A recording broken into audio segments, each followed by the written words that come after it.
the fact that you had done searches about having sex with dead people, things of that nature? On June 30th, 2011, a television reporter approached a young man standing outside an apartment complex in Macon, Georgia, and asked him about a missing neighbor. The young man was cooperative. He was articulate. He said she was nice as can be. He said she was very personable. He said the only thing they could think of was that maybe she went out running and someone snatched her. That was living there? Yeah, Lauren was my neighbor. We're just trying to find out where she is at this point. I mean, no one has seen her since Saturday. Then the reporter said something the young man was not prepared for. She told him a body had been found. Body, he said. The word left him slowly. Then his hands moved to his head. I think I need to sit down. The young man's name was Stephen McDaniel. He was a 25-year-old law school graduate. He was standing in front of cameras because his neighbor was missing.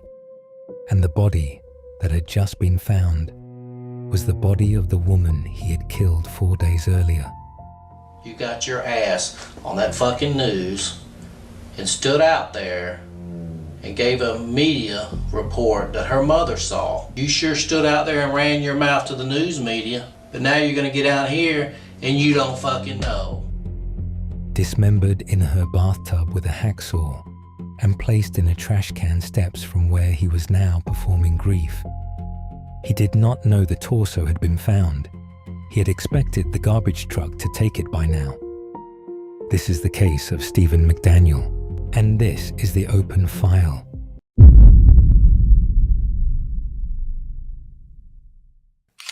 Lauren Teresa Giddings was born on April 18, 1984, in Tacoma Park, Maryland. She was the eldest of 3 sisters, the first in her family to attend college.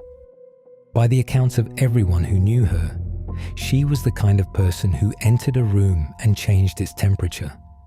Her friends called her infectious. You couldn't be around her for more than 5 minutes, they said, and not already be having a good time.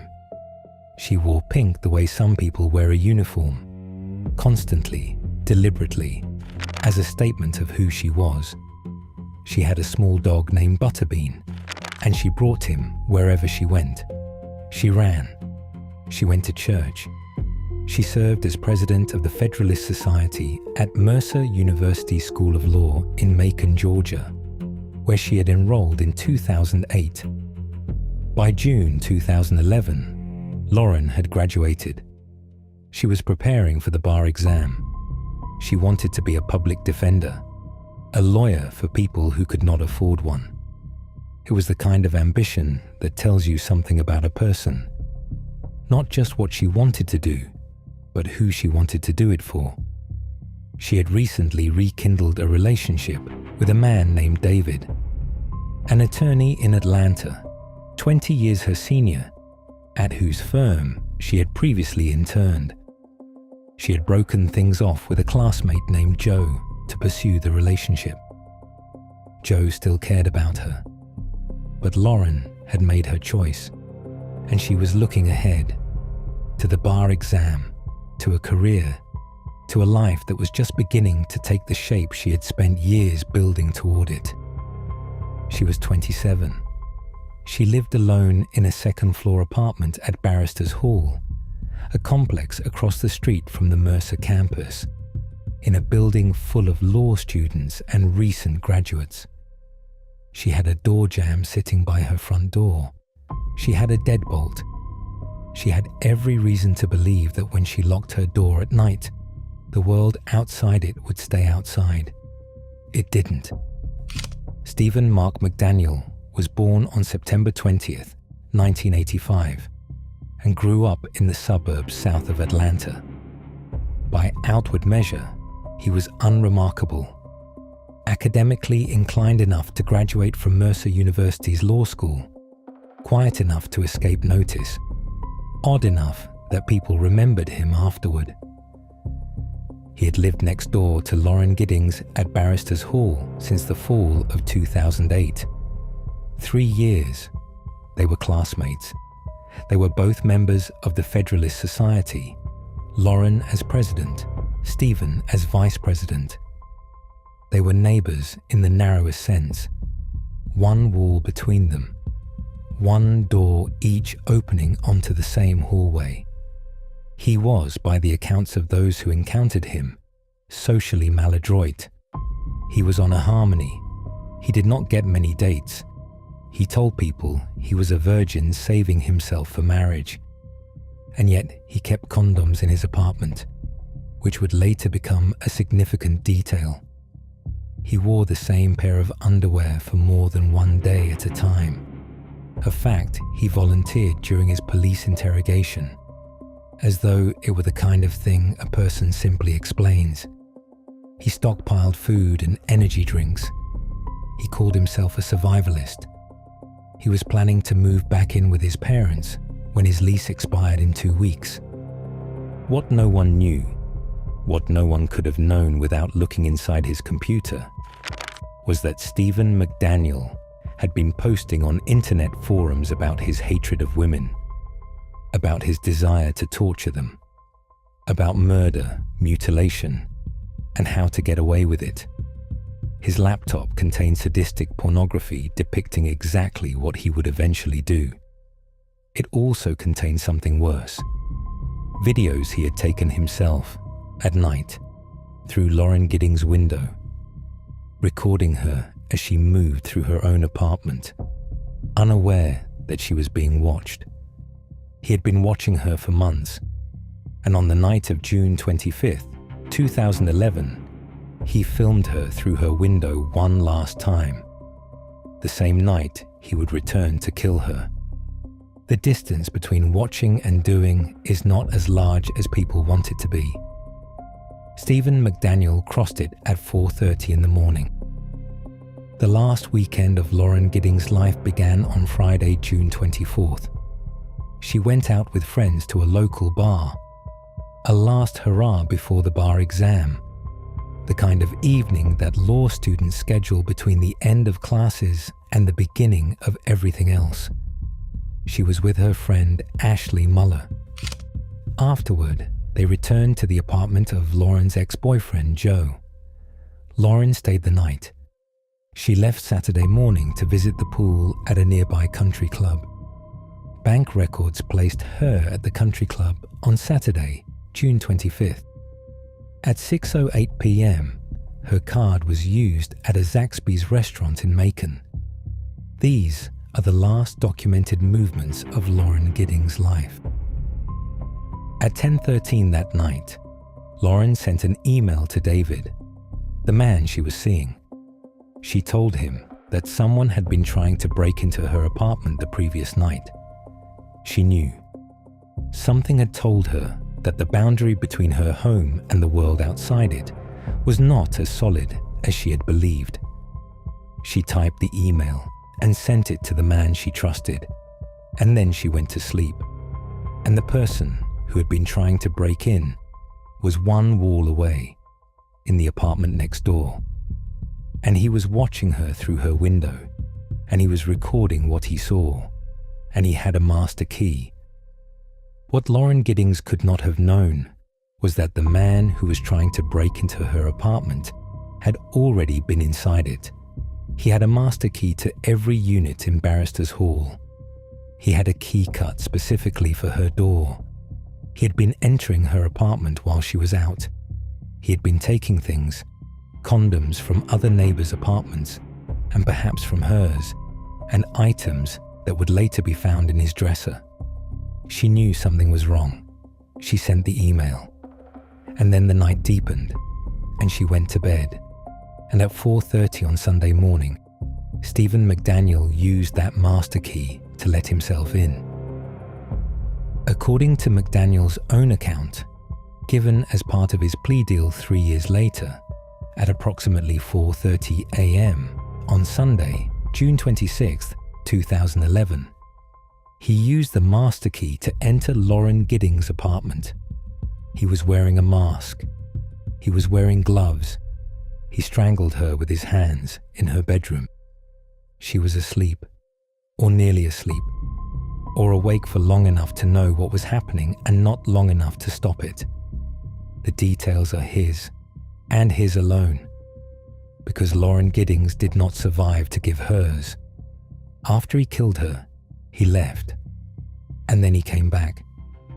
The next day, Monday, June 27th, he returned to her apartment and dismembered her body in the bathtub with a hacksaw. When investigators later applied luminol to that bathtub, the entire surface glowed. The chemical reaction, which detects the presence of blood even after rigorous cleaning, revealed that blood had covered the tub up to nearly 2 inches from the top. The whole bathroom glowed, the crime scene investigator said, like a light switch. He separated her into pieces. Her torso was wrapped in plastic and placed in a large trash bag, then deposited in a trash can outside the apartment complex.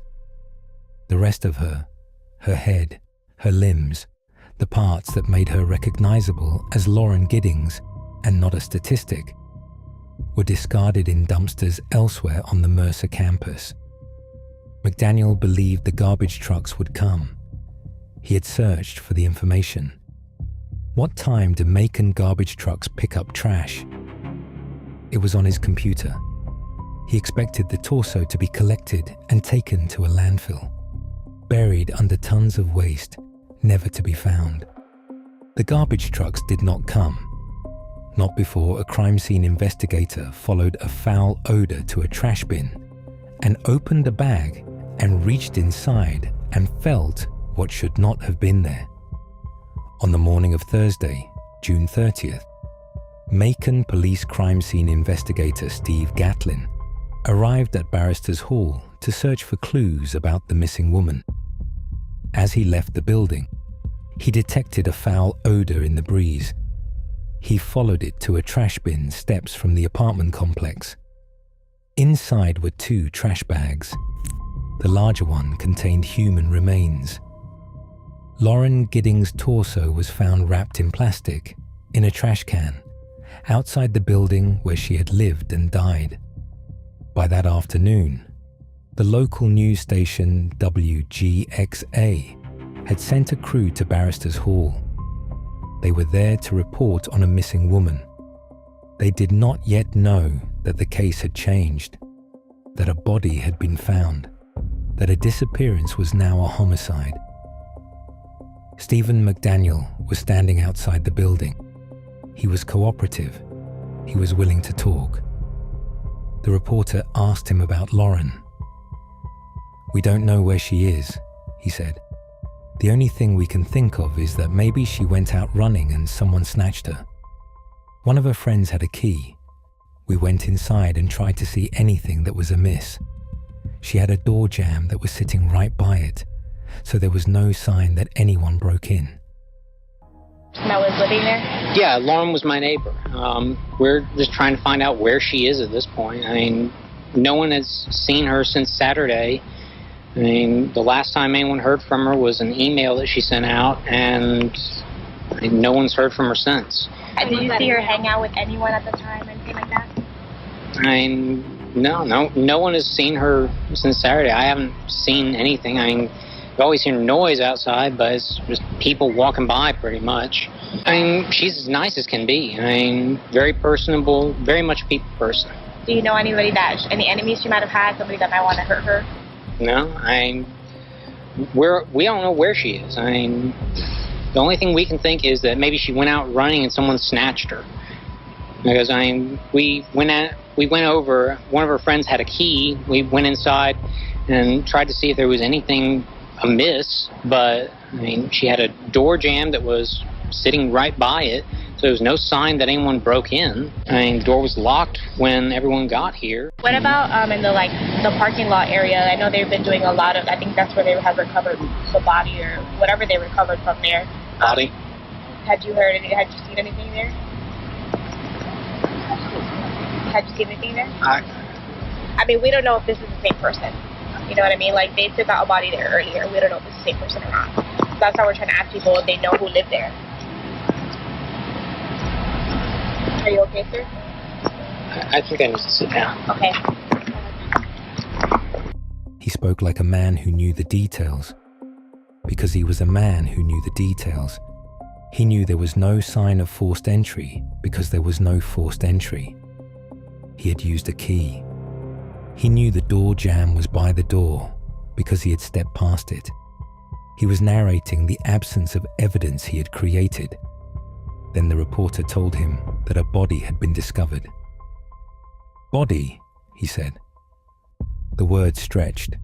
His hands went to his head. "I think I need to sit down." It has been called one of the most chilling moments ever captured on local television. Not because it looks like guilt, though it does, because it looks like a man realizing in real time that the garbage truck did not come, that the trash can was opened, that the bag was found, that the plan has failed, that the thing he hid is no longer hidden, and that the reporter standing in front of him is telling him this as though it is news.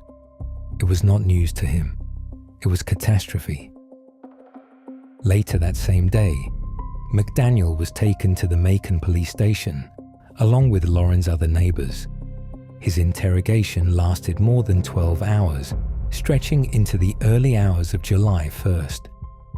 At first, he refused to allow a search of his apartment. "It's the lawyer in me," he said. "I'm just always protective of my space." He eventually allowed one detective to walk through, but only with McDaniel present, watching every step. During the interrogation, he sat with a stillness that officers described as eerie. When detectives left the room, he did not move. He did not fidget. He did not lean back or shift in his chair. He sat the way a person sits when they are aware that every movement is being recorded and they have decided that stillness is the safest performance. Detective David Patterson grilled him for hours. "Why are you shutting down?" Patterson asked. "I don't know," McDaniel replied. Detective Scott Chapman tried a different approach. "We want to give you the opportunity to tell it," he said, "so you don't look like a monster at the end." McDaniel said nothing. It was Detective Carl Fletcher who found the crack. He asked about the condoms found in McDaniel's apartment. McDaniel had told people he was a virgin saving himself for marriage. Why did he have condoms? Where did he get them? McDaniel admitted that he had entered other classmates' apartments while they were out and taken condoms from them. He confessed to burglary. It was enough to hold him. He was arrested that night. At 12:18 a.m., detectives noticed something else. Fresh scratches on McDaniel's stomach. The marks were consistent with fingernail scratches. McDaniel said he must have cut himself while he was sleeping. He was not believed. He was placed in jail, where he would remain for the next month, held on burglary charges while police gathered what they needed to prove what they already knew. What they found was not subtle. In the community laundry room adjacent to the maintenance closet, investigators recovered a hacksaw. It appeared to have been rinsed, but not thoroughly. Blood was visible on each end of the blade. The blood was Lauren Giddings. In McDaniel's apartment, they found the packaging for that same hacksaw, the same brand, the same size. They also found a master key to Barrister's Hall, giving him access to every unit in the building, and they found a second key, cut specifically to fit Lauren Giddings' apartment door. They found women's underwear in McDaniel's dresser. It belonged to Lauren Giddings. And then they opened his laptop. What they found on that computer transformed the case from a murder investigation into a portrait of premeditation. McDaniel had been filming Lauren through her window. Not once, not twice, but repeatedly, over months, at night, while she was inside her home living her life. Videos taken the same night he murdered her proved that the killing was not spontaneous. He had been watching. he had been planning. He had recorded himself in the act of surveillance. The laptop also contained sadistic pornography depicting murder, torture, and dismemberment. It contained internet searches about garbage truck schedules. It contained posts on forums about his hatred of women and his desire to hurt them. And it contained 30 counts of sexual exploitation of children. Images so disturbing that they would be dismissed as part of his plea deal, not because they were irrelevant, but because the state chose to focus on the murder. On August 2nd, 2011, Stephen McDaniel was charged with first-degree murder. From August 2011 to April 2014, the case did not go to trial.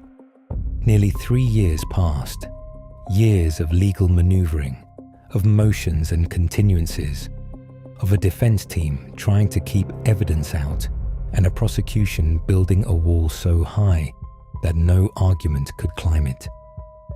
The district attorney, David Cook, feared the case was too circumstantial. I was worried that unless we had more, that this would be a case where everybody knew that he did it, but nobody could prove it, he told reporters. The computer evidence changed that. The videos changed that. The master key changed that. The hacksaw packaging changed that. The underwear in his dresser changed that. The scratches on his stomach changed that. The confession to burglary changed that.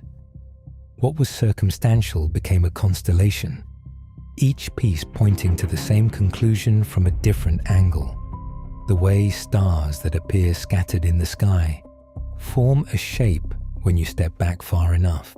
1 week before his trial was set to begin, in April 2014, Stephen McDaniel accepted a plea deal. He pleaded guilty to malice murder. The deal required him to describe, in his own words, what he had done to Lauren Giddings. In exchange, the state would not seek the death penalty. The additional charges, burglary, 30 counts of sexual exploitation of children, were dismissed. He was sentenced to life in prison with the possibility of parole after 30 years. He will be eligible in 2041. Legal experts have said they believe he will never be released. He nearly turned the deal down. In the moments before the hearing, he hesitated. He was persuaded to accept. The alternative was a trial in which the evidence was so overwhelming that a death sentence was a realistic possibility. He chose life. He described what he had done. And then he went to prison. And Lauren Giddings remained in pieces, and the case was closed, except for the part that has never been resolved. Lauren Giddings' torso was found on June 30th, 2011, in a trash can outside Barristers Hall. The rest of her has never been found. Her head, her arms, her legs, the parts of her that carried her expressions, that held a golf club, that ran on country club paths, that typed an email to a man she loved warning him that someone was trying to break into her home. Those parts are gone. McDaniel told authorities during his plea that he discarded most of her remains in dumpsters on the Mercer campus. He said he expected the garbage trucks to collect them. If they did, those remains went to a landfill. If they didn't, they were removed by someone who did not know what they were carrying. In April 2025, 14 years after the murder, Lauren Giddings' family renewed the search for her remains in Pike County, Georgia. They hired a team. They brought dogs. They wanted what was left of their daughter, their sister, back. They wanted to bury her whole. They did not find her. There is something particularly cruel about a murder that denies a family the right to bury their dead. Lauren Giddings' parents drove 700 miles from Maryland to Georgia when they learned she was missing. Her father, Bill, drove through the night. They came to find their daughter. They found a torso in a trash bag, and the rest, The rest is somewhere in a landfill, or scattered, or gone, and they have been looking for it for 14 years. Since his conviction, Stephen McDaniel has filed multiple appeals. In 2018, he represented himself in a motion for a new trial, arguing that his constitutional rights had been violated, that he was not medically cleared before giving consent for searches, that his legal research was intercepted by the district attorney, that his attorneys did not adequately represent him. He filed a malpractice complaint against his former attorney. The judge denied the appeal. In May 2022, he filed a habeas corpus petition in federal court, claiming that prosecutors had stolen defense trial preparation documents. He asked that his conviction be overturned and that he be released from prison. The petition was denied. His father, Mark McDaniel, started a GoFundMe campaign in 2018 to raise funds for legal expenses for an appeal. The page was promptly taken down. Stephen McDaniel is incarcerated at Hancock State Prison in Hancock County, Georgia. He will be eligible for parole in 2041, when he is 55 years old. He has never expressed remorse. He has never apologized. He has only argued that the system treated him unfairly, the same system whose rules he studied for 3 years, whose tools he used to gain access to a woman's apartment, and whose language he invoked when he refused to let police search his room. It's the lawyer in me. He is still a lawyer in that cell. He is still using the system. He is still performing. Lauren Giddings was 27. She had just graduated from law school. She was studying for the bar exam. She wanted to be a public defender. She wore pink. She had a dog named Butterbean. She sent an email at 10:13 on a Saturday night to tell the man she loved that someone was trying to break into her apartment. No one came. Stephen McDaniel was the man outside her window. He was the man with the master key. He was the man who posted about hurting women on the internet, who filmed his neighbor through her window at night, who stockpiled condoms he stole from his classmates, who kept her underwear in his dresser, who strangled her in her bed and dismembered her in her bathtub, and put her torso in a trash can and expected the garbage truck to take it away. He stood in front of a camera 4 days later and said she was nice as can be. And then a reporter said the word body, and his face collapsed, because he knew what that word meant before anyone else did. Not because he was her friend, but because he was the reason the word existed at all. The rest of Lauren Giddings has never been found. Her family has been searching for 14 years. They want to bury her whole. They may never be able to. Sometimes, in cases like this, the weight is not in what was proven. It is in what was taken and what can never be returned. A woman who was dismembered in her own bathtub, whose head and hands and legs are somewhere in a landfill or gone, whose family drove 700 miles to find a torso in a plastic bag, and whose killer stood on television and performed the grief he had caused, and called her personable, and said he thought she went out running. The silence around what Lauren Giddings suffered in her final hours is a silence that no verdict can fill, and that silence is still loud.